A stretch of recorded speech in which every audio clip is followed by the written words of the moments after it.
Good morning student, विस्तार में आपका स्वागत है। अभी तक अपन ने सेट थ्योरी के अंदर एक्सरसाइज 1 से लेके 5 तक कर लिया, यानी कि 1.1 से लेके 1.5 तक कर ली।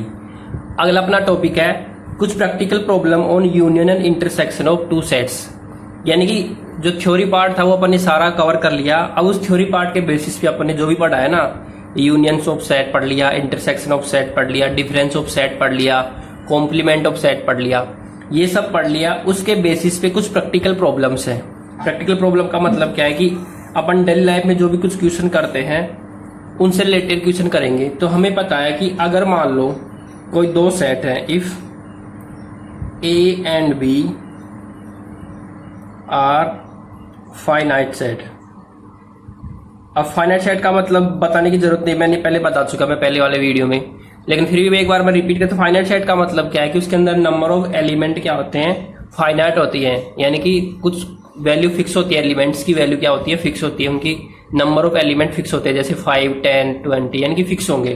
और इनफाइनाइट सेट का मतलब क्या होता है, नंबर ऑफ एलिमेंट क्या होते हैं, इनफाइनाइट होते हैं, उनकी वैल्यू फिक्स नहीं होती। और अगर ऐसा है, फाइनाइट सेट है if A intersection B equal to 5 है, अगर ऐसा है 5, तो इंटरसेक्शन बी इक्वल टू 5 का मतलब ये हुआ कि ए और बी दो सेट, उनके अंदर कोई भी एलिमेंट कॉमन नहीं है। ठीक है, तो उस केस में क्या हो जाएगा, एन का मतलब मैंने बताया था number of element in A union B. तो ए यूनियन बी का मतलब क्या है कि या तो वो ए से बिलोंग करेगा या फिर बी से बिलोंग कर रहा है, यानी कि ए के भी एलिमेंट लेंगे और बी के भी एलिमेंट लेंगे। समझ में आया? तो उस केस में क्या हो जाएंगे, number of element of A plus number of element of B. ठीक है, ये समझ में आया? क्यों होगा? क्योंकि ए इंटरसेक्शन बी तो 5 है ना। अगर मैं इसको एक वेन डायग्राम को एक्सप्लेन करना चाहूं तो देखो, वेन डायग्राम हो, ये वाला वेन डायग्राम है, दिख रहा है ना, एक वेन डायग्राम है। उसमें आपको मैं कुछ बताना चाहता हूं। अपन पढ़ चुके हैं डिसजॉइंट सेट के बारे में। किसके बारे में? Disjoint set. डिसजॉइंट सेट क्या होते हैं कि उनके अंदर कोई भी एलिमेंट कॉमन नहीं होता। तो ये अपना क्या है, ए सेट है, ये क्या है, बी सेट है। ये तो कोई सेट ए है और ये सेट बी है। ये वाला जो पोर्शन है सिर्फ ये वाला, तो ये वाला जो पोर्शन हुआ वो हो गया ए माइनस बी। ये समझ में आया? ये वाला जो पोर्शन हुआ वो क्या हो गया, ए माइनस बी। और ये वाला जो पोर्शन हो गया वो हो गया बी माइनस ए। समझ में आ रहा है? ये तो ए माइनस बी और ये बी माइनस बी ए, ये वाला पोर्शन। और ये वाला जो पोर्शन है ये दोनों का कॉमन है, ये क्या है, ए इंटरसेक्शन बी है। तो देखो यहां से पता लग रहा है A minus B, B minus A and A intersection B क्या है, आपस में डिसजॉइंट सेट है। तो मैं यहां पे कह सकता हूं A minus B and B minus A and A intersection B are disjoint set. ये समझ में आया? ये तीनों सेट आपस में क्या है, डिसजॉइंट सेट है। समझ में आ गया? डिसजॉइंट सेट का मतलब क्या होता है कि कोई भी दो सेट जिनके अंदर एलिमेंट कॉमन ना हो, यानी कि वो ऐसे रहेंगे सेपरेट, ऐसे अलग अलग। तो देखो ये इधर वाला जो पार्ट है, ये वाला, ये सेपरेट है ना इस वाले से, इसी प्रकार ये वाला पार्ट इससे सेपरेट है और ये वाला पार्ट इस वाले सेपरेट है। तीनों आपस में अलग अलग सेपरेट है ना, इनमें कोई भी एलिमेंट ऐसा नहीं है जो कॉमन हो। समझ में आ गया? तो ये तीनों आपस में क्या है, डिसजॉइंट सेट है। तो यहां से एक फॉर्मूला बन जाता है कि number of element of A union B, वो अगर A intersection B equal to 5 हो तब तो ये बन जाता है। लेकिन अगर A intersection B equal to 5 नहीं हो तो उस केस में कैसे बनेगा फॉर्मूला, तो यह बनेगा number of element of A union B equal to बनेगा number of element of A plus number of element of B minus number of A intersection B. ये समझ में आया कि जो कॉमन होंगे उसको माइनस कर देंगे। अगर मैं इसको वेन डायग्राम से समझू तो यही तो होता है ना, देखो समझ लो। वेन डायग्राम से अगर समझना चाहूं तो ये तो हो गया अपना सेट ए, ये हो गया सेट बी, और ये क्या है, कुछ ये जो कॉमन है यही होता है ना। तो ये तो सेट ए है, ये सेट बी है और ये है ए इंटरसेक्शन बी। ऐसे ही है, ए इंटरसेक्शन बी है ना ये, ठीक है, ए इंटरसेक्शन है, इंटरसेक्शन बी है। तो number of element A plus number of element of B A union B कैसे आएगा, ए के भी से एलिमेंट और बी के भी एलिमेंट। तो देखो ये पूरा वाला आएगा ना ये सेट, ये पूरा आएगा इतना इतना इतना इतना आएगा ना ये। तो इतना इतना आने का मतलब क्या है कि जब मैं ए को ले रहा हूं तो ए के अंदर वो भी आ गए जो बी के साथ कॉमन थे। जब मैंने बी वाले एलिमेंट लिए तो जब बी सिर्फ बी वाले एलिमेंट लिए तब भी क्या आ गया, वो वाले एलिमेंट भी आ गए जो कॉमन थे। तो 2 बार कॉमन आ गए, तो जब 2 बार कॉमन आ रहे थे तो एक बार मैंने कॉमन वाला माइनस निकाल दिया। ऐसे समझ में आया कि देखो ये अकेला ए सेट था तो कुछ एलिमेंट ऐसे थे जो यहाँ पे ऐसे कॉमन आ रहे थे जो बी के साथ आ रहे थे। तो जब मैंने सिर्फ नंबर ऑफ ए ले लिया, ए के एलिमेंट ले लिए, तब वो एलिमेंट भी आ गए जो बी के अंदर थे, ये वाले आ गए ना। इसी प्रकार जब नंबर ऑफ बी लिया मैंने तो ये वाला जो सेट आया तो इसके अंदर भी ये बी वाले आ गए। तो 2 बार कॉमन आ चुके तो मुझे ये पूरा सेट चाहिए। तो जब 2 बार कॉमन आ गए तो एक बार कॉमन निकाल दूंगा, ये एक बार कॉमन है ना। ये तो हो गया एनालिटिक मेथड। एनालिटिक मेथड का मतलब क्या है कि डायग्राम से समझना। इतना समझ में आ गया। अगर ऐसे समझ में नहीं आया तो अब अपन इसको कैसे पढ़ेंगे, प्रूव करना चाहो तो कर सकते हो, कोई दिक्कत नहीं है। लेकिन आपको तो सिर्फ ये याद रखना है N A union B equal to होता है N A plus N B minus N A intersection B. ठीक है, अगर आपको इसका प्रूव चाहिए तो मैं प्रूव भी करवा दूंगा। ठीक है, एक फॉर्मूला तो ये होता है, एक फॉर्मूला होता है अगर तीन सेट हो तो A union B union C हो तो उस केस में क्या आएगा, N of A plus N of B plus N of C, फिर जो कॉमन होंगे वो माइनस हो जाएंगे।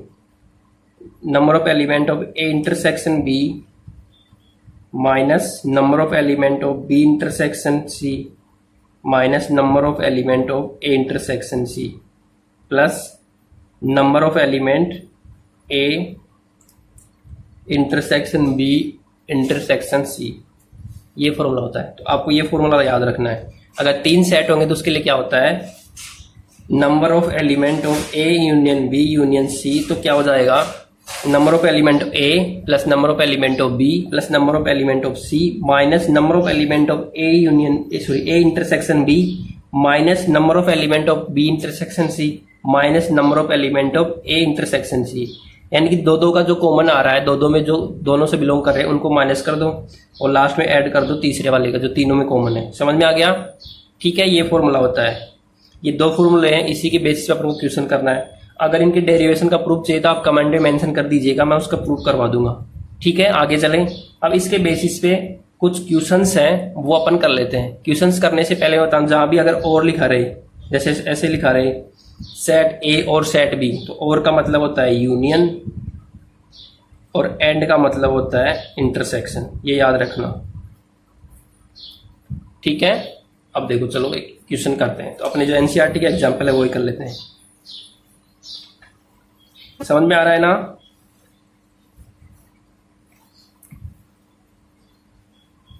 देखो एग्जाम्पल 23 दे रखा है। अपना जो एग्जाम्पल है वो 23 है। देखो क्या दे रखा है। अपना एग्जाम्पल 23 था। 23 में क्या दे रखा है, if x and y are 2 sets such that x union y has 50 elements, x has 28 elements and y has 32 element, how many element does x intersection y have. देखो क्या दे रखा है कि x और y 2 सेट है जिसके अंदर x यूनियन y के अंदर तो कितने एलिमेंट है, 50 एलिमेंट है। x के पास कितने एलिमेंट है, 28। y के अंदर कितने एलिमेंट है, 32। How many element does x intersection y, की कितने एलिमेंट होंगे x इंटरसेक्शन y के पास। इसका मतलब क्या हुआ कि नंबर ऑफ एलिमेंट दे रखा है x यूनियन y के पास, तो दे रखा है 50। ठीक है, इसी प्रकार number of element of x इसके पास है 28। इसी प्रकार दे रखा है number of element of y के पास एलिमेंट कितने दे रखा है, 32। इतना समझ में आ गया। अपन से पूछा है number of element of x intersection y कितने होंगे। तो अपन ने फॉर्मूला पढ़ा था, क्या पढ़ा था कि number of element of x union y ये होता है number of element of x plus number of element of y minus जो कॉमन होता है उसको माइनस कर देते हैं, number of element of s intersection y। ठीक है, यही था। जो दे रखा है उसकी वैल्यू पुट कर देंगे फॉर्मूला यूज करके। तो यहाँ पे दे रखा है 50 इक्वल टू x के एलिमेंट कितने हैं, 28, y के एलिमेंट कितने हैं, 32। इसके एलिमेंट अपन को फाइंड करने हैं, यही फाइंड करना है ना, x इंटरसेक्शन y। इसको ऐसे ही रख दो। तो ये कितना आ जाएगा 50 इक्वल टू 28 प्लस 32 0 60 आ गया माइनस, अब देखो x intersection y, x intersection y को उधर ले जाओ और 50 को इधर ले आओ, तो देखो क्या आ जाएगा, ये माइनस का है तो उधर जाके प्लस का हो जाएगा। तो ये आ जाएगा x intersection y equal to 60, ये 50 का इधर आएगा तो माइनस में आ जाएगा, तो कितना आ जाएगा x इंटरसेक्शन y आ जाएगा 10। ये समझ में आया? ये तो था फॉर्मूला बेस पे। दूसरा अपन वेन डायग्राम से भी समझ लेते हैं। ये समझ में आ गया ना? दोबारा समझा देता हूं। क्या दे रखा था, x यूनियन y दे रखा है इतना 50, number of element of x दे रखा है 28, number of element of y दे रखा है 32, और पूछा है x इंटरसेक्शन y में कितने एलिमेंट होंगे। तो अपन फॉर्मूला जानते हैं, x यूनियन y यानी दो सेट का यूनियन क्या होता है, set A plus set B minus उनका इंटरसेक्शन। तो ये मैंने पुट कर दिया जो दे रखा था, ये 50 है, ये 28 है, ये 32 है, इसको इधर ले गया, ठीक है, 28 प्लस 32 60 हो गया, इसको इधर ले गया तो माइनस का तो प्लस का आ गया, ये माइनस में आ गया। समझ में आ गया ना? ये तो हो गया अपना फॉर्मूले से। अब देखो वेन डायग्राम से कैसे करेंगे वो समझ लो, क्योंकि वेन डायग्राम से जल्दी हो जाता है, थोड़ा आसान हो जाता है। ये दे रखा है अपने पास, ये दे रखा है ना, और पूछा ये है अपने पास x इंटरसेक्शन y में कितने एलिमेंट होंगे, यही पूछा है। तो सबसे पहले आप क्या करो, वेन डायग्राम बना लो।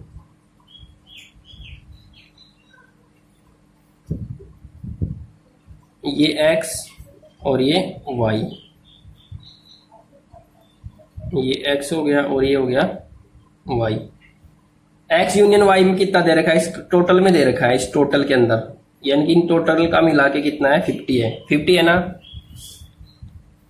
अकेले x में कितना है 28 है, अकेले x में कितना है 28 है ना। अकेले y में कितना है 32, इसके अंदर 32 है, इस पूरे के अंदर, इसमें कितना है 28, तो 28 और ये 32 पूछा है, इंटरसेक्शन पूछा है, और टोटल दे रखा है, इस टोटल का मिला के 50 दे रखा है।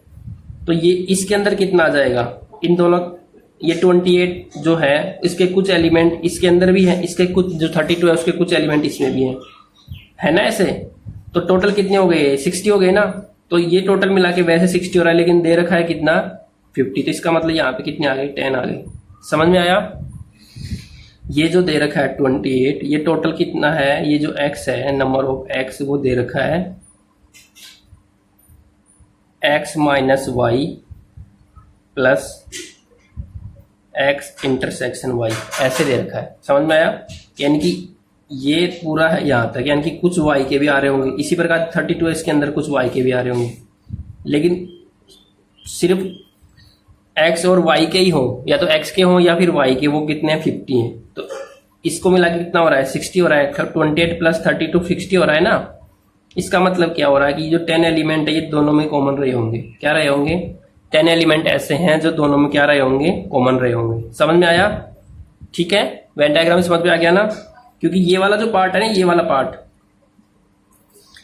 जो पार्ट है, देखो दोबारा से बना देता हूं, ये वाला जो पार्ट है, सिर्फ x माइनस अगर मुझे y लिखना हो और सिर्फ y माइनस x लिखना हो तो सिर्फ ये आएगा और इसमें ये आएगा और ये कॉमन बच जाएगा। ठीक है, अगला क्वेश्चन करेंगे उससे और क्लियर हो जाएगा। अगला क्वेश्चन है, देखो क्या दे रखा है अगले क्वेश्चन में, इसको मिटा लेता हूं। इसी का एग्जाम्पल 24 दे रखा है, देखो एग्जाम्पल 24। तो अगला एग्जाम्पल है 24 एग्जाम्पल में क्या दे रखा है, देखो पढ़ लेते हैं। In a school there are 20 teacher who teaches mathematics और फिजिक्स, कि 20 टीचर तो ऐसे हैं जो मैथमेटिक्स और फिजिक्स पढ़ाते हैं, या तो मैथ पढ़ाते हैं या फिर फिजिक्स पढ़ाते हैं। कोई भी स्कूल है जिसके अंदर 20 टीचर ऐसे हैं, या तो वो फिजिक्स पढ़ाते हैं या फिर वो मैथ पढ़ाते हैं। ऑफ दीज 12 टीच मैथमेटिक्स, इनके अंदर, इसके अंदर से 12 कैसे हैं जो मैथमेटिक्स पढ़ाते हैं, and 4 teach both physics and mathematics, और 4 ऐसे हैं जो दोनों सब्जेक्ट पढ़ाते हैं, फिजिक्स भी पढ़ाते हैं एंड मैथमेटिक्स भी पढ़ाते हैं। हाउ मैनी टीच फिजिक्स, कितने टीचर फिजिक्स पढ़ाएंगे। तो इसको सोल्व करने से पहले अपन कुछ सिंबल यूज करेंगे। तो अपन क्या कर रहे हैं कि लेट पी डिनोट, पी किसको डिनोट कर रहा है, फिजिक्स को, ठीक है, और एम डिनोट कर रहा है मैथ को। इतना समझ में आ गया। ये अपन यूज कर लेंगे। मैथ मतलब मैथमेटिक्स मान लो इसको, ठीक है, मैथमेटिक्स। अब अपन क्या दे रखा है, in a school there are 20 teacher who teaches mathematics और फिजिक्स। 20 टीचर ऐसे हैं जो या तो वो मैथ पढ़ाते हैं या फिर फिजिक्स। तो और का मतलब होता है यूनियन, कि 12 टीचर ऐसे हैं जो या तो फिजिक्स पढ़ाएंगे या फिर मैथ पढ़ाएंगे। ऑफ दीज 12 टीचर मैथमेटिक्स, और जिसके अंदर से 12 कैसे हैं जो मैथमेटिक्स पढ़ाते हैं। तो और का मतलब है यूनियन। तो क्या दे रखा है, number of element of P union M. P मतलब फिजिक्स पढ़ाने वाले, एम मतलब मैथ पढ़ाने वाले, तो वो कितने हैं 20। अगला एन ऑफ एम, मैथ पढ़ाने वाले कितने हैं 12। And 4 teachers both physics and mathematics. And का मतलब होता है इंटरसेक्शन, कि 4 टीचर ऐसे हैं जो मैथ भी पढ़ाते हैं एंड मैथमेटिक्स भी फिजिक्स भी पढ़ाते हैं एंड मैथ भी पढ़ाते हैं, मैथ भी एंड फिजिक्स भी। इसका मतलब क्या है, इंटरसेक्शन। तो N number of M intersection P equal to दे रखा है 4। इतना समझ में आया। अपन से पूछा है how many teach physics, N of P पूछा है। क्या पूछा है, एन ऑफ पी। इतना समझ में आ गया क्या, जो इन्फॉर्मेशन दे रखी थी वो अपन ने लिख लिया। और का मतलब होता है यूनियन, एंड का मतलब होता है इंटरसेक्शन, ठीक है। तो अपन जानते हैं, अपन फॉर्मूला यूज करेंगे, N of P U M, P intersection M equal to होता है N of P plus N of M minus N P intersection M. ये होता है फॉर्मूला। जो जो वैल्यू दे रखी है पुट कर दो। यहाँ पे तो कितना दे रखा है 20। फिजिक्स पढ़ाने वाले अपन को पता नहीं, यही तो पूछा है उसने। मैथ पढ़ाने वाले कितने हैं 12। दोनों सब्जेक्ट पढ़ाने वाले कितने हैं 4। इतना समझ में आया 20। फिजिक्स पढ़ाने वाले कितने हैं पी। ये कितना हो गया, 12 में -4 करेंगे तो आ जाएगा 8। अब क्या करेंगे, 8 को उधर से ट्रांसफर कर देंगे तो यह आ जाएगा 20 माइनस का 8 equal to N of P. तो देखो इसको अगर आप सोल्व करते हो तो एन ऑफ पी आ जाता है। 20 में से 8 गया तो कितना आ गया 12। तो 12 टीचर ऐसे आएंगे जो फिजिक्स पढ़ाते हैं, ठीक है, समझ में आ गया। तो फिजिक्स पढ़ाने वाले कितने आ गए 12। समझ में आ गया क्या। इसको आप वेन डायग्राम से भी कर सकते हो। देखो वेन डायग्राम से कैसे करेंगे, तो देखो ये समझ में आ गया ना। जो जो इन्फॉर्मेशन दे रखी थी पहले उसको लिख लिया, उसके बाद फॉर्मूला लगा दिया, ठीक है ना। देखो ये दे रखा था, तो वेन डायग्राम बनाते हैं पहले।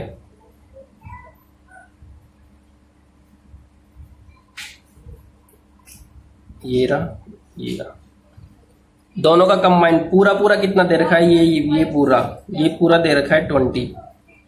मैथ पढ़ाने वाले कितने हैं, तो मान लो ये मैथ है और ये फिजिक्स है, तो मैथ पढ़ाने वाले कितने हैं 12।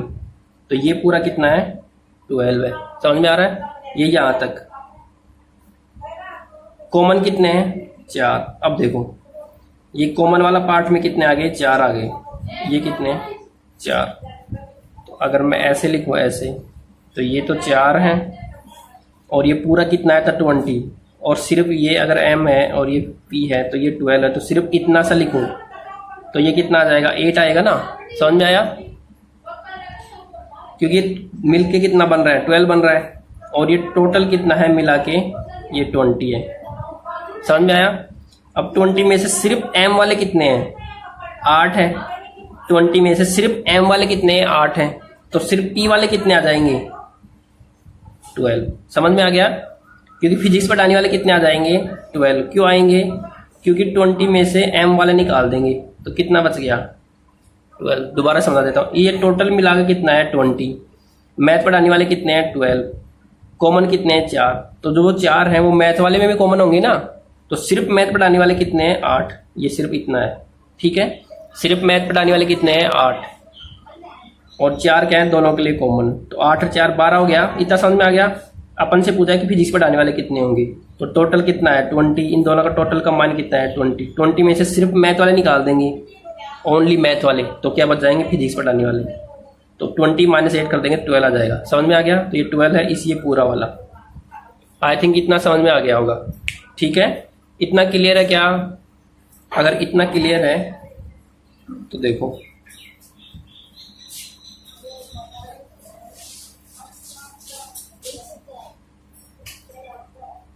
तो आज के लिए बस इतना ही। अगले एग्जाम्पल अपन अगली क्लास में करेंगे। आई थिंक इतना समझ में आ गया होगा। अगर इतना समझ में आया तो इसे शेयर करें और चैनल को सब्सक्राइब करें। Thank you.